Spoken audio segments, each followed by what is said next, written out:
So I'm here in Denver, Colorado, because that's where Denver is, but I'm at a brand new Reptile Expo. This is the second one that they've had here in Denver, Colorado. There's also one in Charlotte, North Carolina, and soon to be Kansas City, Kansas. And it's not just a Reptile Expo, it's a Reptile and Plant Expo.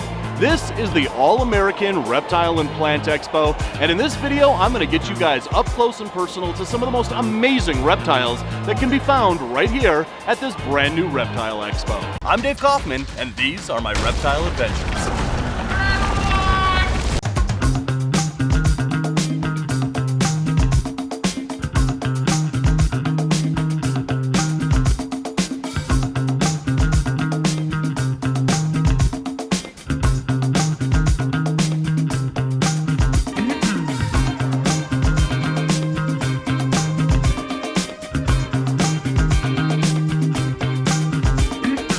Your camera's bigger than mine, and it's giving me kind of a complex there, Bri. It's fine. You'll get over it. Probably not. All right, so I ran into these two awesome people, Steve and Michelle, right? Yes. Yes. Check out their shirts. That There just you go. rules. That's awesome. Thank you for all the support. Oh, That's yeah. awesome. So there is a Leachianus breeder that is up and coming in the world, and he is right over here at Epic Style. And wait until you guys see his hair. He has epic hair. I mean, just epic hair. Let's go meet him. So this is Chris at Epic Style with the most epic hair in this expo, at any expo you go to. Seriously, I can spot you a million miles away because of that do. It sticks out like a sore thumb. And oh, there we go. And it looks like we've got a little bit of a power outage going on here.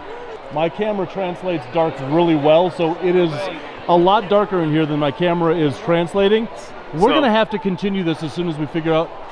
All right, so we're gonna go back and continue this right now. Okay, that was just bizarre. All of a sudden the lights just go out. Their lights to light the reptiles are working. None of the lights in here are working. Now And the now, lights wait a are minute. on. And now your lights aren't working. And then their lights for the reptiles. It's so weird. I think we're being invaded by aliens at Oh my this gosh. point, coming to reclaim your hair. Oh, my hair. Only when you're a mile high in Colorado. This is crazy. Like half the power is out in this place now. Crazy.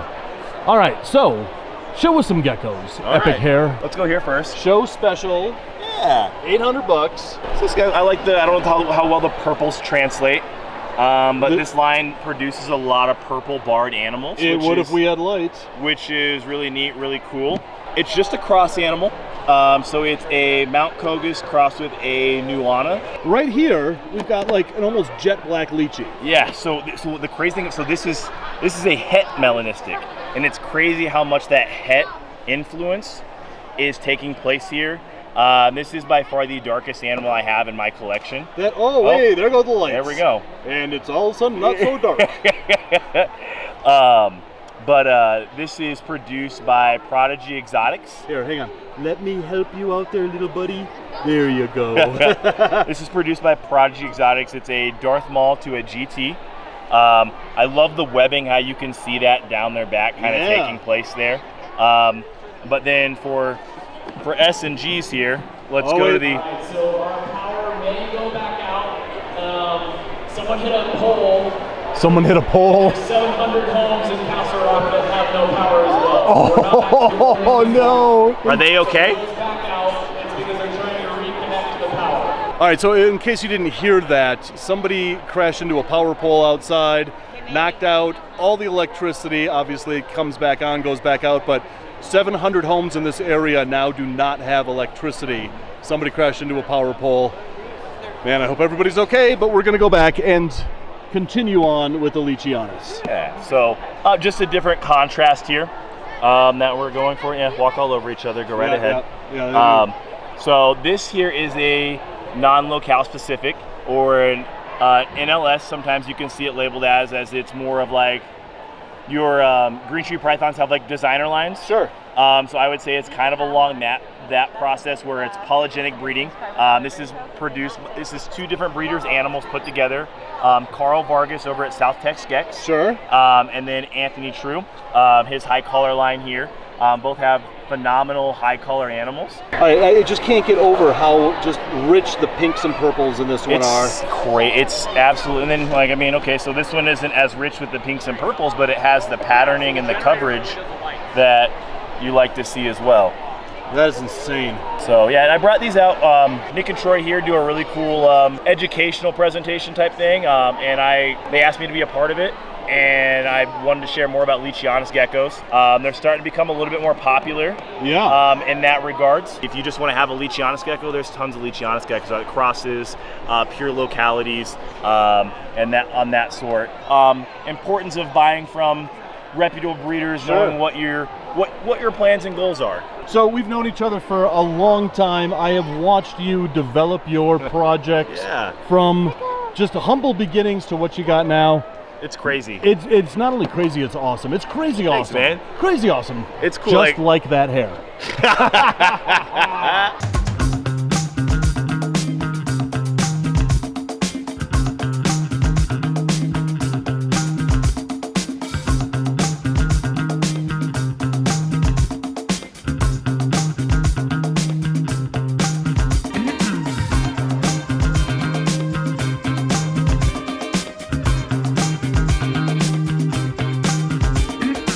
All right, guys, so I just have to introduce you guys to one of the weirdest, most amazingly awesome snakes that is at this expo. I don't even know how to describe this. I just am going to show it to you. Morph Market is the #1 online marketplace for all your reptiles and amphibians. You can search through over 60 categories to find your perfect new pet, whether it's the latest boa constrictor morph or your 150th crested gecko. It's all right here at one place. Morph Market. All right, so this is Nicole over at Tim Simon's table. You have seriously one of the coolest snakes over here. Look at that. That is not an optical illusion. That is a 2-headed snake. That is crazy. What is the story on the snake? So this is Thelma and Louise. Thelma's over here on the right, Louise on the left. And she was found a bit under 3 years ago, come October, outside of a Foot Locker type warehouse outside of Topeka, Kansas, as a baby. As a baby? As a baby. So we know she's about 3 years old. She eats like a champ. Thelma there does all the eating. Louise and her both tongue flick.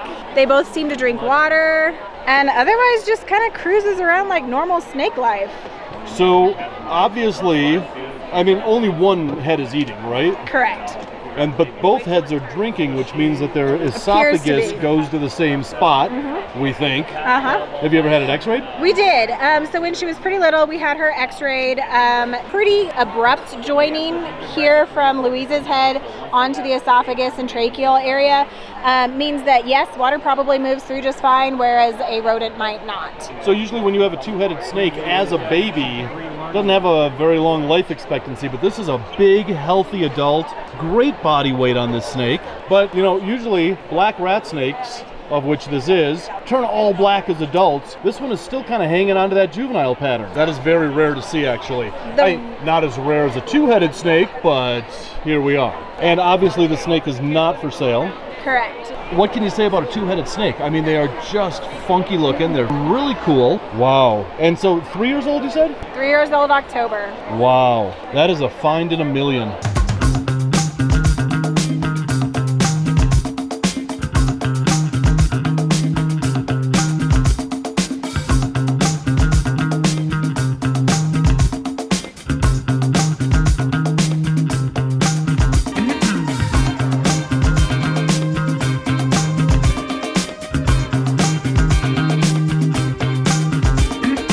All right, so this is Jason over at Top Line Constrictors. You work with some like of the most underrated boas in the world, and those are rainbow boas. You don't just have rainbow boas, you have really cool rainbow boas. What's that one in your hand right now? This is a caramel albino, also known as a T-positive albino rainbow boa. So right now, I would say with rainbow boas, genetic stuff is still pretty young. I mean, we've had hypos for a while. It's a recessive trait. This is another recessive trait.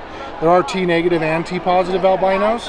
These are the only ones I currently work with, but they're just beautiful animals. They've got some beautiful silver eyes. Wow, and how many people are working with these guys? Not a lot. I don't know for sure, but I'd say it's probably less than a dozen in the States here. This morph originated in the Czech Republic with a breeder there.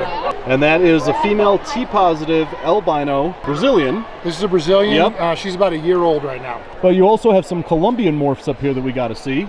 So here we have a Colombian T-negative albino. A little bit more traditional with the pink eyes that people expect to see with an albino morph. But look at that, the saddles shine through on this, unlike a leucistic that's just pure white. And now when you have an albino rainbow boa, I've noticed that the iridescence doesn't come through as much as in normals. Correct. The iridescence tends to show up on the darker body, the more you're going to see it. So even with my normal Brazilian and Colombian rainbow boas, the darker the base of the snake, the more you're going to see that. You know, the scale shape is all the same, so they all definitely have it there. You can catch it in the right light, but it's going to be more obvious the darker the boa is. Right. All right, and then right here we have some axanthics. We do. So these are the Anri Colombian rainbow boas, also called ghost, although there's no hypo in this ghost. This is my favorite of the Colombian morphs. Really kind of a sleeper morph in my opinion. I agree. Not enough interest in them.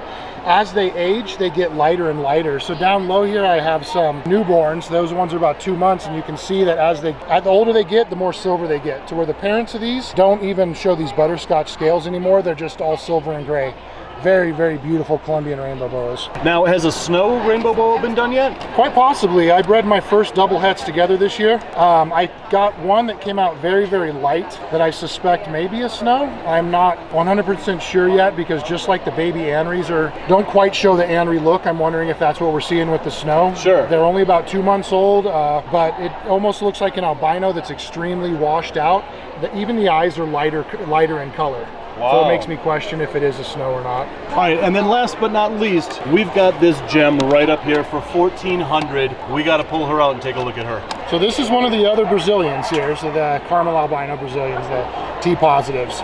This is a sister to the one that we showed earlier. We found that in our first litter, we've had quite a bit of difference in variation of the color that we're seeing in them. It's kind of fun watching them grow and just seeing the variety that we're getting in these beautiful snakes.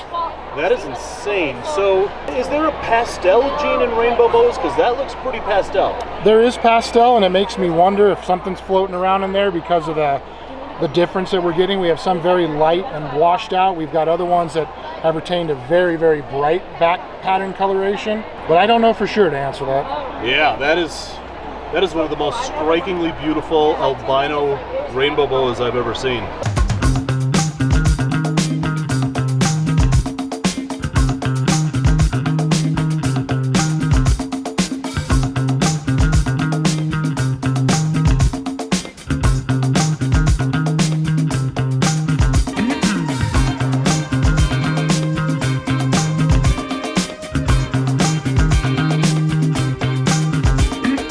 So this is Jamie from 402 Exotics. You have some of the coolest lizards. Where are you out of? We're out in Nebraska. Out of Nebraska. Well, Yep. 402. Yep, that's the There area you go. code. Now it all makes sense. Yep, absolutely. All right, so we've got like a ton of gargoyles, a ton of crested geckos. Yep.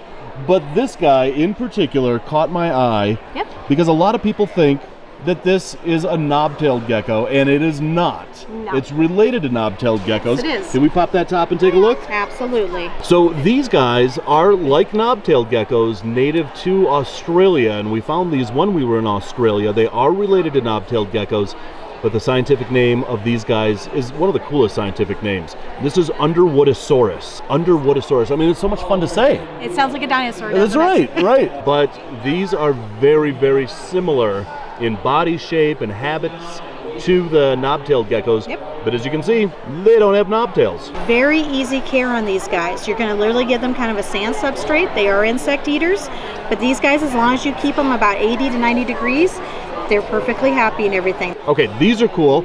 Right over here, though, we've got something really amazing, and that's this guy. Rainbow Mealworms is not only a proud sponsor of this channel, they are the premier source for all your reptile food needs. They grow all of their quality insects in-house, and I use them exclusively for all my insect-eating reptiles. So place your order today at rainbowmealworms.net or click the link in the description below. This is a captive born and bred emerald tree skink produced by us and everything. So, yep, Whoa, hey, say, and now he's on my camera, and now he's on your hand, and that's where, oh no, he's not gonna stay.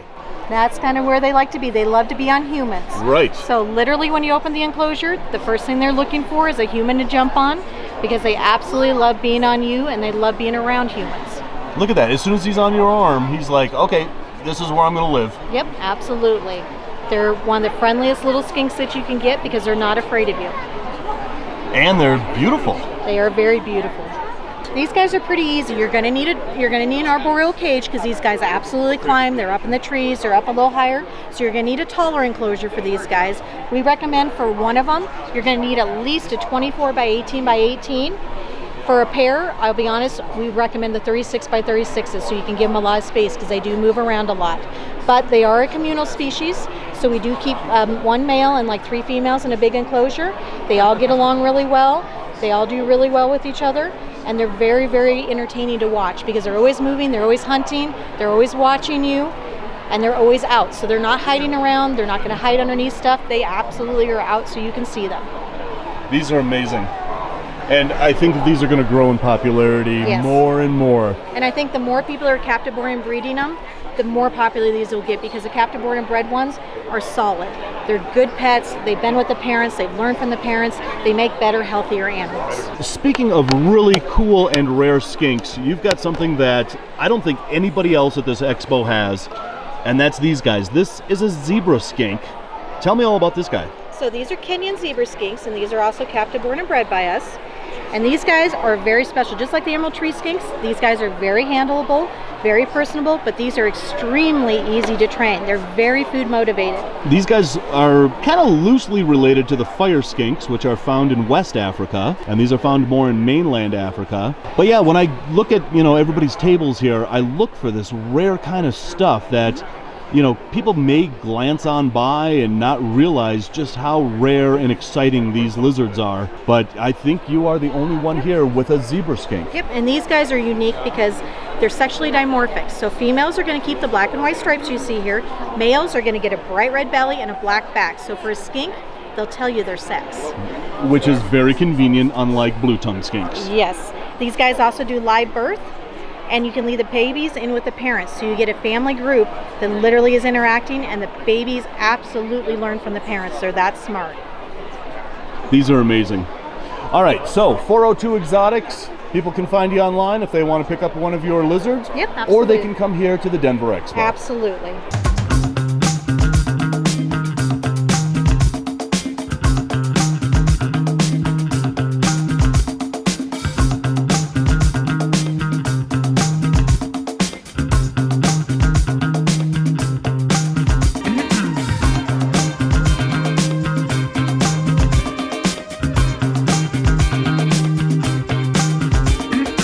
Brian Butler, Altitude Exotics, always great to see you and your crested geckos here. You always have the most jaw-dropping crested geckos in this, well, any expo that you do actually. I mean, you are the crested gecko god, and this is why. So these are some of my favorites. Lily White is one of my favorite morphs, and Axanthic is obviously one of my favorite morphs.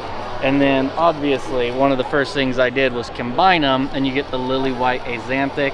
I especially love when they get what I call the highlighter gene on top, which adds all that. Oh, right on my onto camera. The mic. Hey, Come yep, here. hey, yep, there you go. That highlighter gene adds all that yellow highlighter on there, just makes the color really pop. The contrast is amazing. One of my favorite morphs. I absolutely love them. These are absolutely jaw-droppingly amazing. Look at that head pattern on them. I love that. They call that the head stamp, when it gets that empty head pattern. He is obsessed with my camera. It's one of the best parts about these guys. There's so many colors and patterns and variations. You can really kind of do anything you want with them. Absolutely. All right, so for those getting into crested geckos and not really familiar with the morphs, Lily White came out of Europe, didn't it? It Do did. I remember? It came out of a breeder named Lily Exotics. That's where the name Lily White comes from there. First was established and then moved throughout the rest of the world from there. And that's what a lily white looks like right there. That's a perfect example of it. And basically, this was the world's first crested gecko morph, wasn't it? It was one of the first that was really identified as a true reproducible morph. They came out right about the same time the Axanthics came out. They propagated a lot quicker because it's a codon morph, so they're much quicker to breed.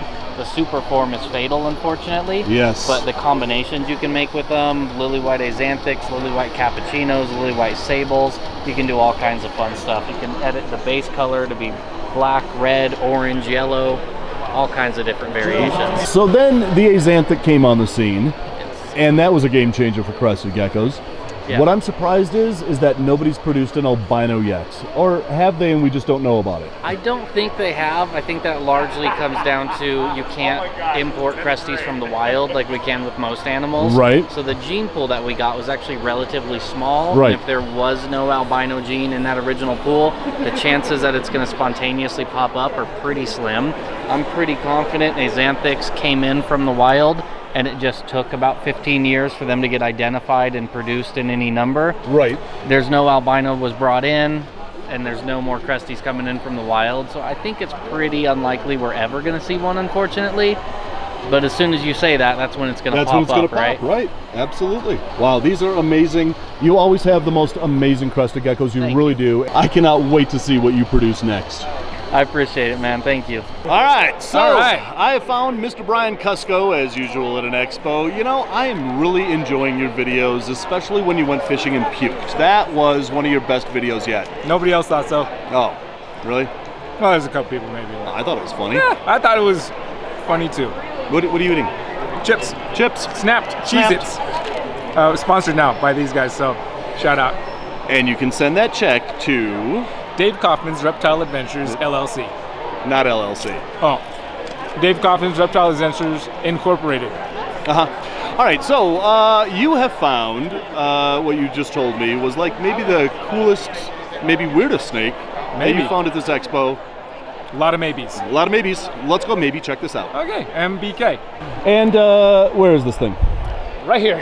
Oh, we had to walk 3 feet. Well, I think we've done plenty of shows where we're like... Oh, no. We don't... You didn't need to skedaddle away, honestly. I mean, if you were looking at something... These are way cooler. We have time. We don't want to push you out of, like, a sale. Yeah. Usually we have Hey, these guys are going to buy something.